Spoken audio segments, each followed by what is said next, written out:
सदरुश शरिया आला हजरत के शागिर्द, बाहरे शरीयत लिखने वाले मुसन्निफ, वो अपने एक शागिर्द के साथ उन्हीं तख्तों के पास गए, फातिहा पढ़े। फातिहा के बाद शागिर्द ने उनसे पूछा, किससे? सदरुश शरिया से। उलमा की तवज्जो चाहता हूं दुआओं के साथ। सदरुश शरिया से पूछा, हुजूर आपने इस तख्त के पास जिसमें सरकार जलवा फरमाते कौन सी दुआ मांगी? तो सदरुश शरिया ने फरमाया कि मैं यहां पर हर साल हज करने की दुआ मांगी है। हर साल सुभान अल्लाह कोने बाबू अल्लाह के बाद खुशी दुজন বলে দোস্ত ছিল, একজন খুব চালাক, যে ধানে বড়া লিজোয়া হবে তোমার দোস্তক দিবে, আর ইয়া খালি ঝোলাড়ি লে যাবে, এটা ডিমটি মরুয়া বড়া লে যাবে, আস্তে আস্তে ইয়া খালি ঝোলা। तो एक जन पूछ ले भाई बोझा रहा था वार खुलगी और तीन ऐ करती, हम लोग पक्का दोस्त हैं, कोई भी काम मिलजुल के करते हैं। बोझा वो उड़ रहा था, ऐ आ हम करते हैं, तो 3 महीने से तकरीर हम कर रहे हैं और आवाज आपकी बैठ रही है। सुभान अल्लाह बोलिए, जोर से बोलिए ना सुभान अल्लाह। तो हुजूर आप अगला सुनिए जहां पर फंसा हूं। तो कहते सदरुश शाह ने जवाब दिया कि मैंने हर साल हज करने की दुआ मांगी और फरमाया कि अल्लाह का करम हुआ उसी साल हज करने का इरादा बन गया, इंतजाम हो गया। लेकिन बॉम्बे पहुंचते पहुंचते बुखार आ गया, वही इंतकाल कर गया। वापस लाएगा आजमगढ़।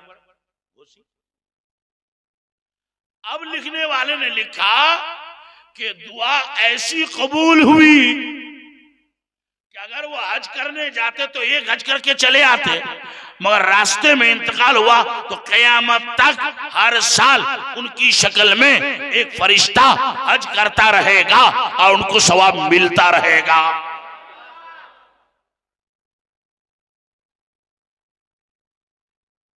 समझ में आ गई बात?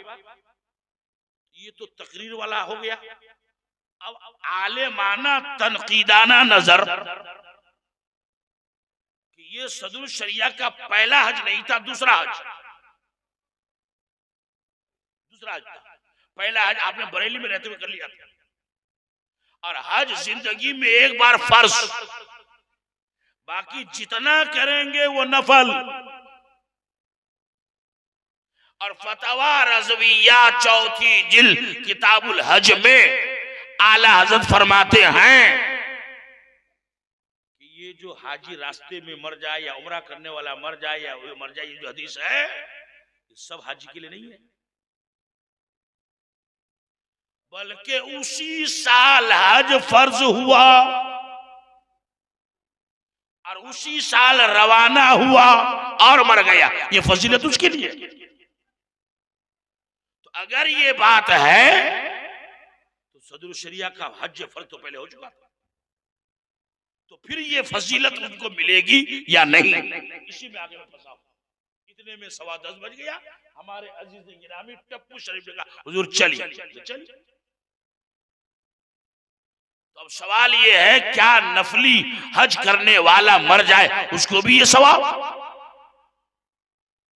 या फर्ज वाले ही को ये सवाब? फतवा जो ये लिखा हुआ है, सवाल उसमें ये है। और भी सवाल किसका, आप सुनेंगे तो हैरत होगी। मारेरा शरीफ के हुजूर मुफ्ती आजम के पीर, क्या नाम है हजरत का? अबुल हसन अहमद नूरी। उनकी बीवी ने सवाल पूछा।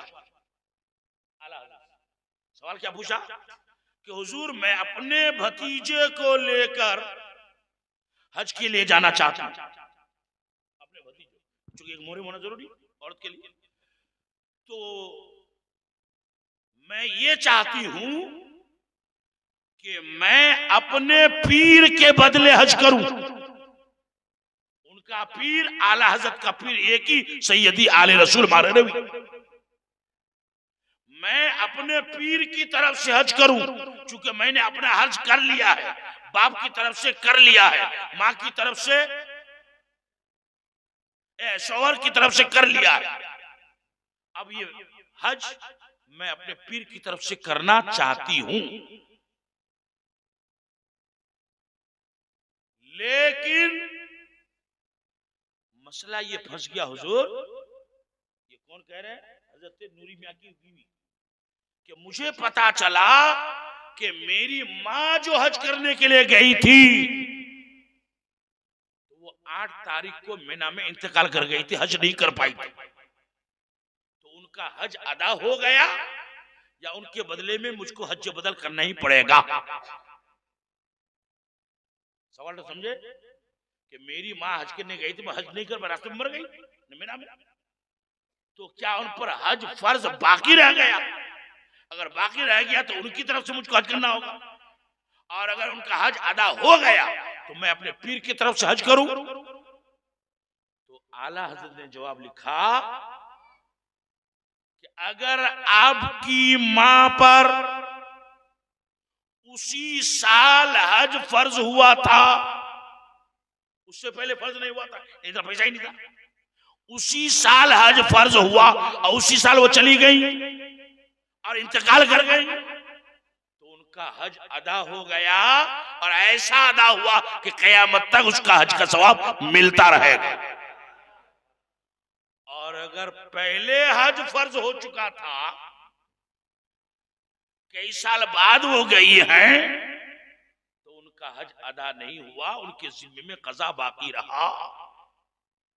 तो इसका मतलब यह है कि वो फजीलत वाली जो हदीस है क़यामत तक वाली, वो उसके लिए है कि उसी साल फर्ज हो और उसी साल हज में जाओ मर जाए, उसके लिए फजीलत। तो फिर सदरुल शरिया तो दूसरी बार जा रहे थे, वो फजीलत यहाँ कैसे फिर हो जाएगी? यही मेरा उलझन है। अगर कोई आलिम समझा दे तो अच्छा, वरना मेरी तकलीफ चालू रहेगी इंशाअल्लाह। हजरात, कहने का मकसद ये है कि हम और आप अल्लाह के वली की बारगाह में हाजिर हैं, है कि नहीं? बोलिए सुभान अल्लाह, बोलिए ना, और जोर से बोलिए सुभान अल्लाह। हजरत, भातकुंडा का नाम सुने? खोलता भातकुंडा एक जन मोर खालू चुली, তোমার লোকটা কেমন হবে ওর নামটা বলে শুনলো, ওর নাম গজা। जो नामটা गजा, तो लोकटा केमन? कुछ मेहमान वार कर गेल, मेहमान तो वहां की होचे, अरे मेहमान ला যদি সওগাত আনিয়ে তো ওই রকম খাতির হবে, আর যদি সওগাত নি আনিয়ে তো ওই রকম খাতির হবে। तो बात तो मजाक में कहा, लेकिन एक बात समझ में आई कि वली की बारगाह में भी अगर आप कुछ नजराना पेश करते हैं तो उनकी तरफ से आपके लिए वैसी दुआ हो, वैसी ही दुआ हो। इसलिए तरीका यह है कि बुजुर्गों के मजार पे जाओ तो कुछ नहीं तो कम से कम गुलाब का फूल लेकर के जाओ। आज हम और आप काजी बंगाल के उर्स में हैं, जिन्होंने अपनी पूरी जिंदगी इस्लाम की खिदमत में गुजार दी,